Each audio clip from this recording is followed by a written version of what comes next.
Hi guys, so I wanted to just show you my chicken enchiladas today.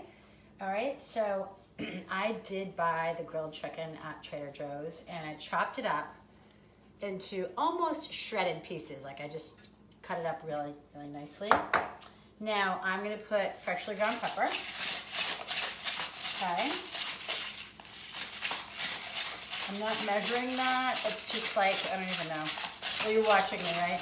So this is probably 2 packages of the lemon pepper chicken. I'm gonna post a little photo from Trader Joe's.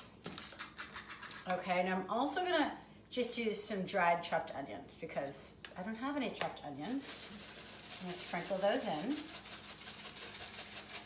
Okay, and then some garlic powder. Ooh.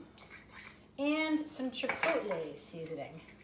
Okay, so just sprinkle this on.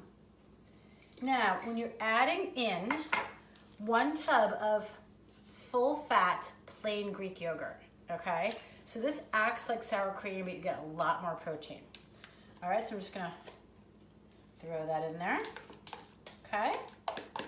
And then I'm gonna throw in a bag of Mexican shredded cheese. Ooh. All right, and so what happens is you're gonna stir this all together where, I know I'm dating myself saying this, but it kind of looks like tuna fish. Remember when we were growing up, we all made tuna fish with the mayonnaise? I know. I used to have tuna fish and mayonnaise like a lot of times when I was growing up because we'd go down the Cape on the weekends and the only thing in the cabinets was tuna fish, mayonnaise, maybe some eggs. So we had like eggs and toast for breakfast. Tuna the next day, Saturday afternoon. Anyways, so yeah, it keeps well in the cabinet. So I'm going to basically mix this all together. And again, as best I can here. All right, you're just kind of folding it all together. I'm speaking about, I feel like David Rose now, fold. So what it means to fold is you basically scoop it under and you just gently stir. That's what fold means. All right?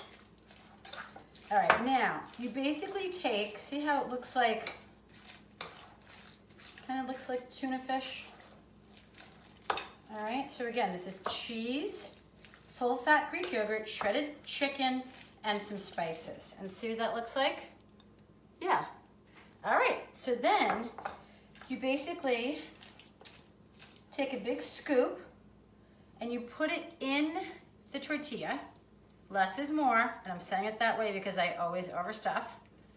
Okay, and then you wrap it up like a little burrito. So just a little secret I've learned over the years is you're gonna fold one side and you're gonna tuck it in. You fold the other side over, you see what I'm doing? And now you're gonna tuck the ends over, but then before you put it in the pan, you're gonna flip it over. Okay, so it looks like that. See that little burrito? There you go, that's your enchilada. Okay, and then you're gonna put it in the pan like so, and you're gonna bake at probably 375 or 400 degrees just for like 10 or 15 minutes. And it gets crispy on the outside. You can also spray the top of it and throw a little bit of extra chili powder on top, which is really yummy. So this is a home run with my family, and that's why I'm sharing this video. And I hope you enjoy it, okay? Have a great day, guys. Spring is coming, hang in there. Bye-bye.